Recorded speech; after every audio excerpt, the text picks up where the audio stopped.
Shalom everyone! The title of my presentation is People's Participation and Empowerment? A postcolonial narrative reading of Solomon's prayer in 1 Kings 8:22-53. For my outline, I have an introduction and then historical considerations, literary considerations, narrative analysis, postcolonial reading, Philippine postcolonial reality, and then conclusion.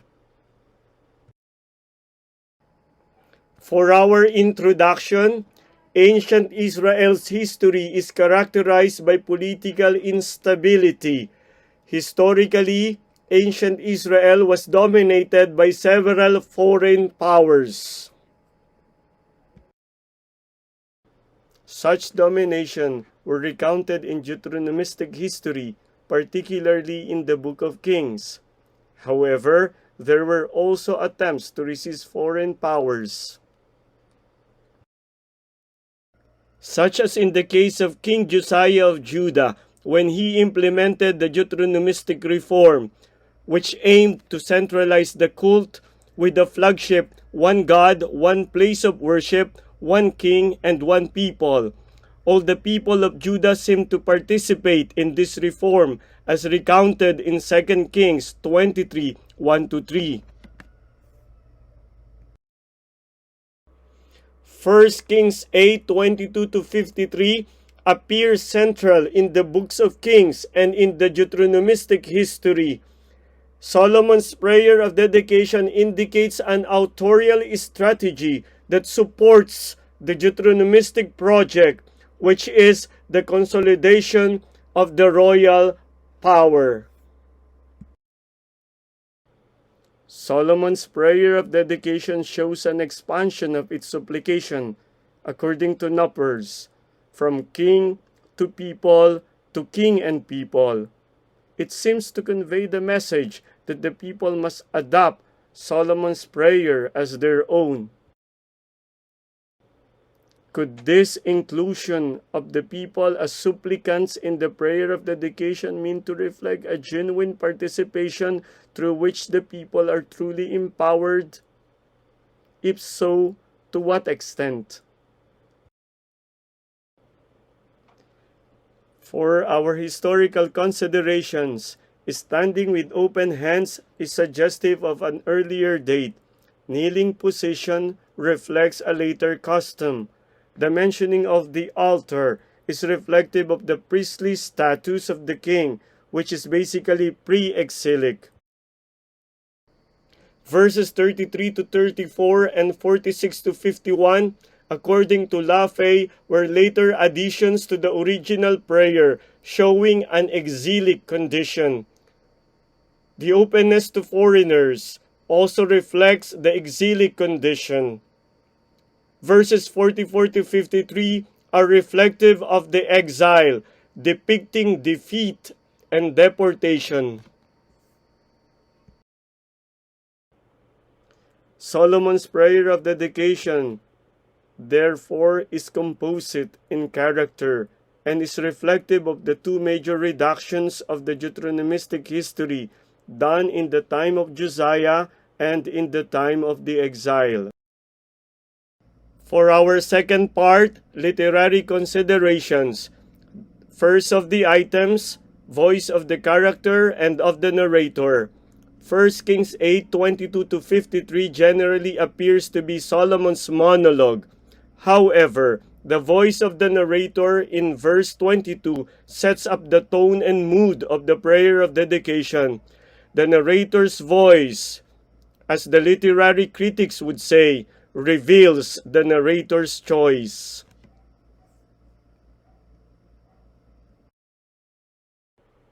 For our second item, narrator's voice within 1 Kings 8:1-66.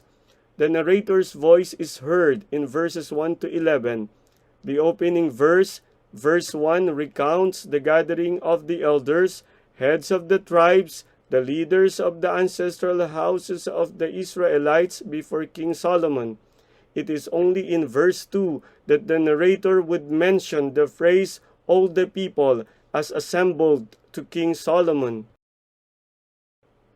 After verse 11, the narrator in verse 14 would interrupt Solomon's consecration proverb. In verse 15 AB, Solomon would bless the people and then utter his speech. Another interruption by the narrator would be in verse 22 and 23 AA, introducing Solomon's prayer of dedication.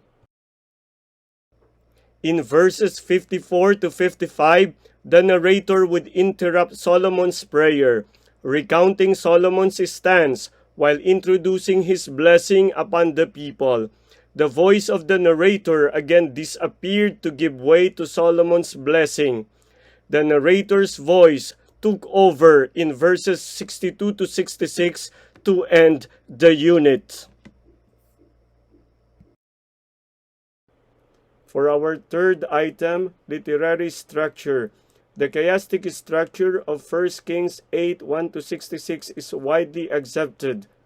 We are adopting the structure proposed by Knoppers. It is worth noting that the central elements of the entire structure, 6, 7, 6 prime, are petitions wherein the people are the supplicants, even if it is Solomon who says the prayer. Here is the structure proposed by Knoppers. Our third part is our narrative analysis. The phrase "Kol Kehal Yisrael," all the assembly of Israel, is found 4 times. It is found twice in 1 Kings 8:14 and once in 1 Kings 8:22 and once in 8:55. This phrase is not found in the preceding narratives. There is another appearance of the phrase after the temple dedication narratives, which is in 1 Kings 12:3. Verse 22 introduces the most important part of 1 Kings 8, 1-66, which is Solomon's prayer of dedication. All the interruptions that the narrator has registered in this chapter must find its center of gravity in verse 22. Solomon appears to be the one who seems to be actively standing before the altar of Adonai, but this gesture connotes his submission to Adonai, and all the assembly serves as a witness. The repetition of all the assembly of Israel suggests that the people's participation in the unit appears to be limited to a centralized worshiping activity headed by the king himself.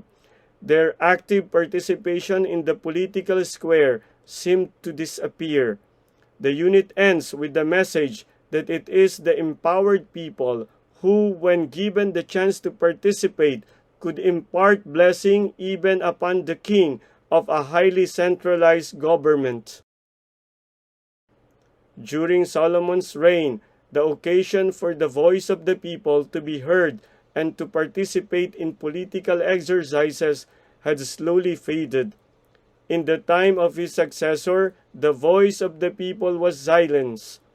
Rehoboam did not listen to the voice of all the assembly of Israel, paving the way for the division of the monarchy. Part 4, Postcolonial reading. First of the items, homogenizing dominance. Before its Western interpretation became normative, the Bible, according to R.S. Sujirta Raja, was a minority text from the margins. Postcolonial reading aims to recover the marginal and minority text, facing the problem of homogenizing dominance, which basically aims to silence and exclude those who would not collude to the project of homogeneity. Historically, the church shared this character. Second item, detecting the hidden transcript. Gailey points out that there are groups in ancient Israel that have been marginalized, by the biblical texts that were written by the elite urban males of their society. This presentation only intends to emphasize the fact that the silenced other of the biblical text had their own way of expressing their resistance against the unequal power relation in their society. Third item, the colonizing Kol Kehal Yisrael. In this analysis, the phrase Kol Kehal Yisrael is detected to be the voice of the silenced other, placed in the lips of the narrator. The public transcript presents Solomon to be the active player as he was about to pray for the people. The hidden transcript, however, shows that the assembly of people becomes the third party to judge whether Solomon would be true to his being only a subordinate to Adonai. 1 Kings 8:1-66 brings the reader back to the Exodus Moses event in the blessings uttered by Solomon, shown in parallel in the chiastic structure 3 and 3 prime. The function of Moses from the book of Exodus to the book of Deuteronomy is to impart the blessing upon the people of Israel, according to David M. Carr.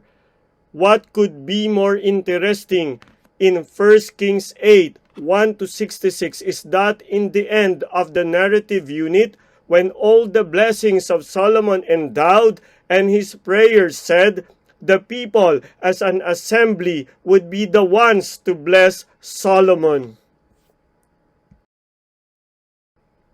Moses, who has become a central figure among the colonized, manifests his dual function of leading the people toward freedom and eventually blessing them. 1 Kings 8:22-53 shows that this dual function has been democratized, shared to the people. Fifth part, Philippine postcolonial reality. First of the items, a couple of revolutions. There are two revolutions that we want to underscore.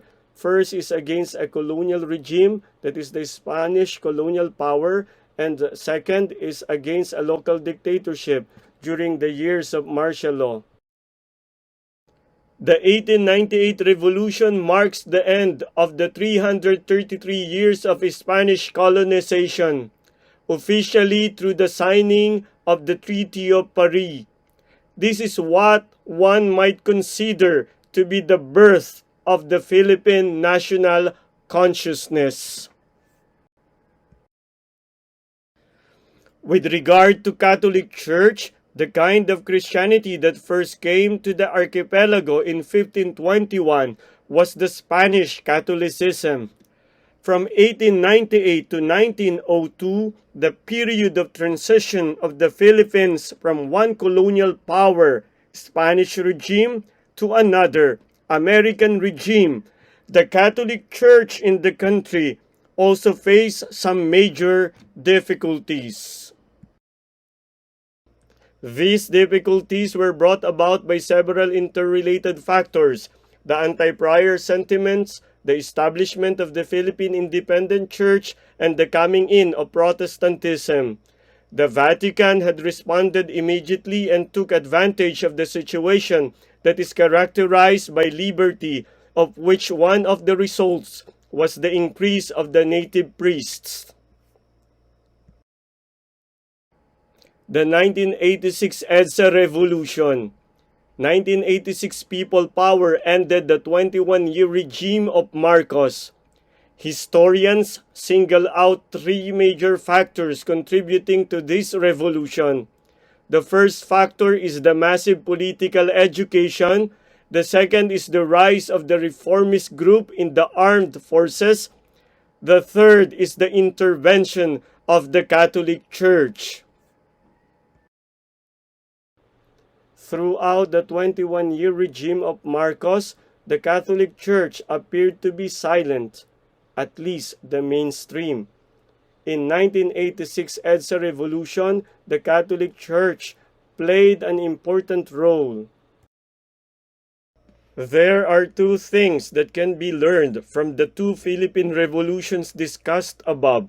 First is that in such events, the people or the masses were the ones that played major roles, only to be robbed of the life they wanted by the local elite. Second is the crucial role that the Catholic Church played. Second item, what kind of church must we be?